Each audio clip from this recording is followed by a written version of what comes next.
एक जो अपनी लकीर लंबी करते हैं कि खुद क्या करें, एक वो जो दूसरे की बढ़ती लकीर को देख के नीचे से रबड़ मिटाने लगते हैं, उसकी टांग खींचने लगते हैं। अब मैं ये नहीं, अब ये मैं दर्शकों के विवेक पे छोड़ता हूं कि कौन क्या है। सुधांशु जी आ रहा हूं सतीश जी के बाद, फिर आप दोनों को एक साथ जवाब दे दीजिएगा, देनिस यू एंड अंसार रजा साहब। हाँ सतीश जी।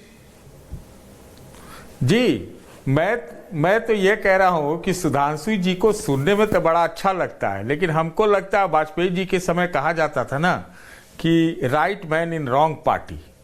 वो बेचारे जब डिफेंड करने लगते हैं तो ऐसा चीज अकड़म बकड़म भी डिफेंड करने लग जाते हैं, जहां से इनका इंटेलेक्चुअलिज्म जो है, इनका ज्ञान जो है वो मिट्टी में धंस जाता है।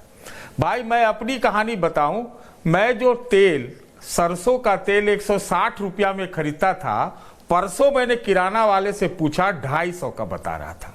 तो आंकड़े ताकड़े जो हो मुझे तो नहीं मालूम, आंकड़े पे ही चलते हैं। तो एक आंकड़ा आज ही मैंने गूगल में देखा जिसमें ये कहा गया कि कहा लिखा हुआ, दावा कितना सही है उसको भी झुठला देंगे सुधांशु जी, कि पर कैपिटा इनकम में भारत 136वें नंबर पर है पूरे दुनिया में।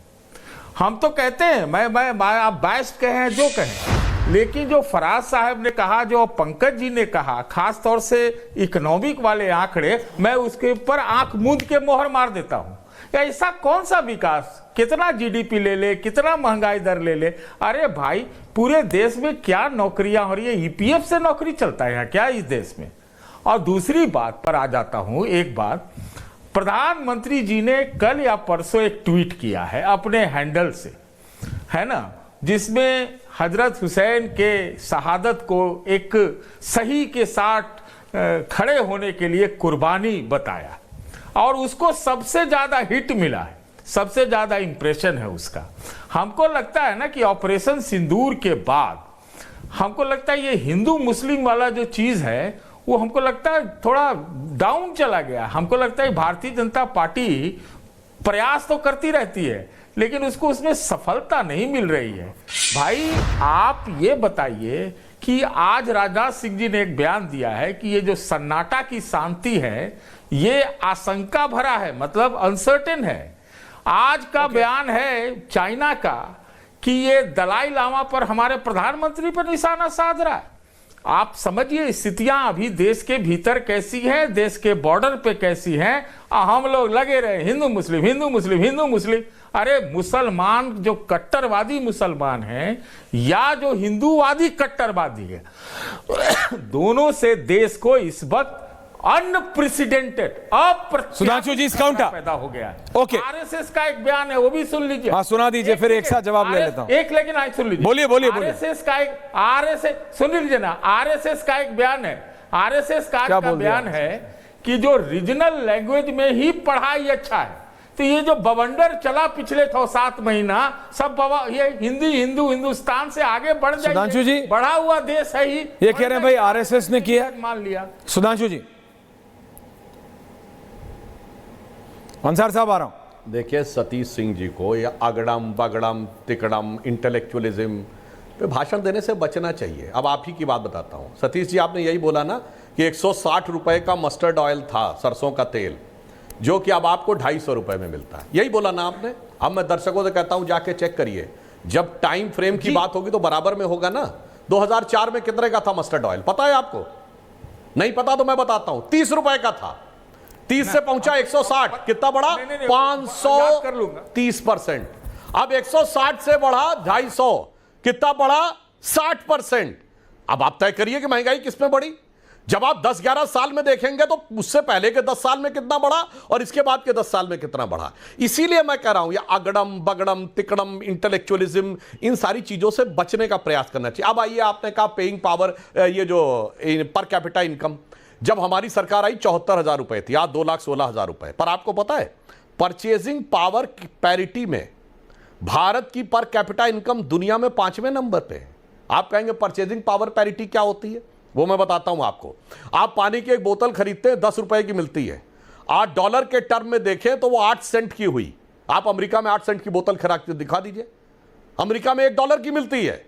इसे कहते हैं purchasing power parity.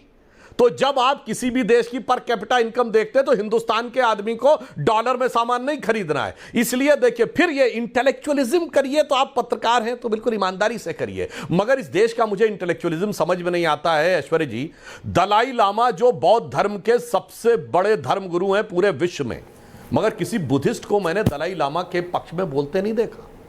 Dalai Lama को डिफेंड करने भारत में कोई बुद्धिस्ट बोल ही नहीं रहा है। सुई पटक सन्नाटा। दुनिया के सबसे बड़े बौद्ध देश तिब्बत को तबाह करने वाले चीन के बारे में कोई बुद्धिस्ट नहीं बोलता। सब चुप। दलाई लामा को जान से मारने की कोशिश करने वाले के ऊपर कोई बुद्धिस्ट नहीं बोलता। और जिसने भगवान बुद्ध की सबसे बड़ी मूर्ति बामियान में तोप लगा कर उड़ा दी, उस पर कोई बुद्धिस्ट नहीं बोलता। अब एक बात पंकज जी की बात को बता देना चाहता हूं। पंकज जी, आपने बड़े आराम से बोला वो चहेते उद्योगपति, तो मैं बताना चाहता हूं वो जो जिसको आप हमारे चहेते उद्योगपति कह रहे हैं, उसको सबसे बड़ा सोलर का प्रोजेक्ट मिला अशोक गहलोत की राजस्थान सरकार में, कितना 60,000 करोड़ रुपए का। सबसे बड़ा माइंस का प्रोजेक्ट मिला भूपेश बघेल की छत्तीसगढ़ सरकार में, कितना 14,000 करोड़ रुपए। सबसे बड़ा अगर उनको पोर्ट का प्रोजेक्ट मिला तो केरल में, हमारी सरकार का नहीं। और पंकज जी, आप प्रबुद्ध हैं तो जरा अपने ज्ञान चक्षु खोल के बताइए, अमेरिका ने आरोप क्या लगाया कि उस चहेते उद्योगपति से किन सरकारों ने पैसा लेके प्रोजेक्ट दिए? हमारी सरकार नहीं थी। उड़ीसा पे आरोप लगाया है, तेलंगाना, तमिलनाडु, आंध्रा, सब जगह इंडी गठबंधन की सरकारें थी। और मैं दर्शकों को बता दूं, ये जो चहेते उद्योगपति की बात करते ना कि बांग्लादेश में कॉन्ट्रैक्ट दिलाया था, बांग्लादेश में जो कॉन्ट्रैक्ट मिला था ये कहते दिलाया था। आज मैं पूछना चाहता हूं पंकज जी, आपको बताया कि बांग्लादेश ने कॉन्ट्रैक्ट पावर का साइन करके किसको दिया है? एनर्जी स्कारलेट अमेरिकन कंपनी को। ताली बजाइए कि विदेशी कंपनी को मिला है, बहुत खुशी की बात है। नहीं। और मैं बताना चाहता हूं, फिर एक बार सुनिए, वही फॉरगेट अबाउट एक्स उद्योगपति बाई उद्योगपति। आज आप कहना चाहते हैं फ्यूल में इसलिए खर्चा ज्यादा आता है, हम सोलर एनर्जी के सेक्टर में पीछे रह गए। जब जनवरी 2023 में अमेरिकन स्टॉक एक्सचेंज में भारत की एक कंपनी सोलर में इनलिस्ट होने वाली थी तो हिंडनबर्ग की रिपोर्ट आती है, क्योंकि सोलर एनर्जी में 75% चाइना का कब्जा है, सोलर सेल्स में 95% कब्जा है। उससे कोई फर्क नहीं पड़ता। भारत के संसद में लोग हल्ला मचा देते हैं कि भारत की कंपनी अमेरिकन स्टॉक एक्सचेंज में लिस्ट ना होने पाए, यानी चाइना का एजेंडा पूरा हो। अब सुनिए, फिर नवंबर 2024 में एक बार फिर वो इनलिस्ट होने के लिए जाती है, तो फिर वही अमेरिका में एक अटॉर्नी एक रिपोर्ट फाइल करता है हिंडनबर्ग के बेस पे। उस अटॉर्नी का नाम था ब्रायन पीस, जो अमेरिका के डेमोक्रेटिक सांसद चक शूमर का दोस्त है, और चक शूमर जॉर्ज सोरोस का दोस्त है। फिर हल्ला मचता है और कंपनी रजिस्टर नहीं हो पाती है। अच्छा, आप ताली बजाइए कि चाइना का 95% कब्जा बना रहे। सुधांशु जी, समझ में आता है कौन आ रहा हूं ओके देश के साथ क्या कर रहा है। मैंने जितने फैक्ट बोले हैं सतीश के सिंह जी, मैं कोई इंटेलेक्चुअलिज्म नहीं करता हूं। जितने फैक्ट मैंने बोले, इसमें कोई गलत हो तो आप ऑन रिकॉर्ड बोल दीजिएगा, नहीं तो बाद में मेरे बारे में सोशल मीडिया में लिख दीजिएगा। सोशल मीडिया एक अलग ही है, लेकिन देखिए पंकज जी नाम नहीं लेंगे क्योंकि सबको एक कनेक्शन ऑन रखना है, चाहे वो पहले वाले ए हो या बाद वाले, चाहे तो कोई भी वो इंडस्ट्रियलिस्ट हो। हाँ, एनीवेज, अंसार रजा साहब बहुत बहुत धन्यवाद। आपकी कॉफी खत्म नहीं हुई 40 मिनट में, 42 मिनट में कॉफी या चाय, और माफी आपको इतना वेट करना पड़ा। सर अंसार रजा साहब, गरीब नवाज फाउंडेशन। सर देखिए अंसार दादा जी, देखिए ऐसा है कि सुधांशु त्रिवेदी जी को इसलिए मेहमान खुसूसी के तौर पर रखा जाता है हर डिबेट में, ताकि वो अपना पूरा चुनावी एजेंडा जो है वो पूरा सेट करके आते हैं।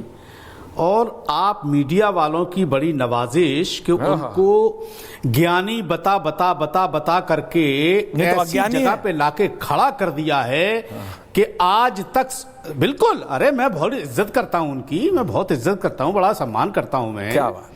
उनको ज्ञानी बता करके आज तक उनसे कोई ये ज्ञान नहीं ले पाया कि आज से चंद साल पहले मोदी जी ने जो 5 गांव गोद लिए थे उन